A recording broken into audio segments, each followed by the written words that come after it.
ঠিক আসেন, বসো।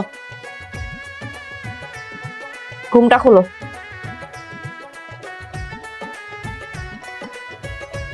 এসব কি হচ্ছে? বাসর রাত হচ্ছে। মানুষের বিবেক বলে আজকাল আর কিছু নেই। এরকম জোর করে কেউ কেউ বিয়ে দেয়। এখন এত বেশি কথা করছেন কি জন্য? যখন বিয়ের কথা উঠলো, বিয়ে পড়ানো হলো, তখন তো কিছু করনি। কেন করনি? কিরাম করে কব? আপনি বোঝেন না কিসের জন্য বলিনি? একবার আপনি আমার বউ এটা মানিনি, তাই আমার ধরে বাটাম দিল। এখন যদি আবার বিয়ে করতে না চাই, আবার তো বাটাম দেবেন। একটা শরীর কত বাটাম সহ্য করতে পারে বলেন? বাটাম তো তুই এখন আমার হাতে খাবি। আর বাটাম কি খাবি? তোর তো আমি একটা কোপ দিব, কোপ।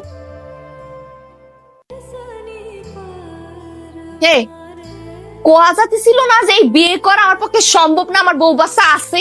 আমার বউ বাচ্চা আছে, আমার নেই, তা আমি জোর করে কব কিসের জন্য? আরে এই যে নেই আর জীবনে হবেও না, সেটা তো আমি খুব ভালো করে জানি, কিন্তু তারা তো জানে না, এলাকার লোক তো জানে না। তারা তো কয় যায় তো যে আমার বউ বাচ্চা আছে, কনি কি জন্য? ওরে ভাই, তারা যদি ইনকোয়ারির জন্য আমার বাড়িতে পাঠাতো, তাহলে তো আমি ধরা খাইয়ে যেতাম। তখন আবার বাটাম দিত না, জীবন ভর কালকে বাটাম খাইয়ে যাবো আমি। আপনি এমন ভাবে কথা করছেন যে আপনি জীবন আর বাটাম খাননি। হয়েছে, আমার ভুল হয়েছে, অন্যায় হয়েছে। না, ফালাই দেখ, ফালাই দেখ।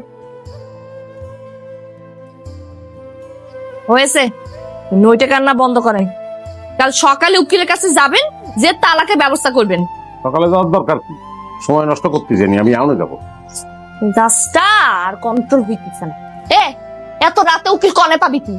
আবার আপনি কোর্টের বারান্দা বসে থাকবো, সকালবেলা উকিলের তালাকনামা নিয়ে তারপর আমি আপনি কি সত্যি সত্যি যাচ্ছেন? আপনি যেরকম ব্যবহার করতেছেন, সত্যি সত্যি না গেলে তো কোপ দেবেন না। আরে বাবা, কি হচ্ছে কি?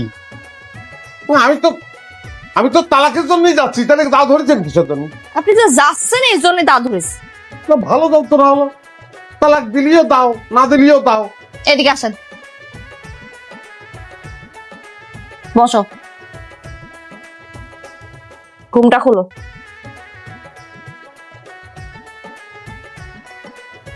এসব কি হচ্ছে?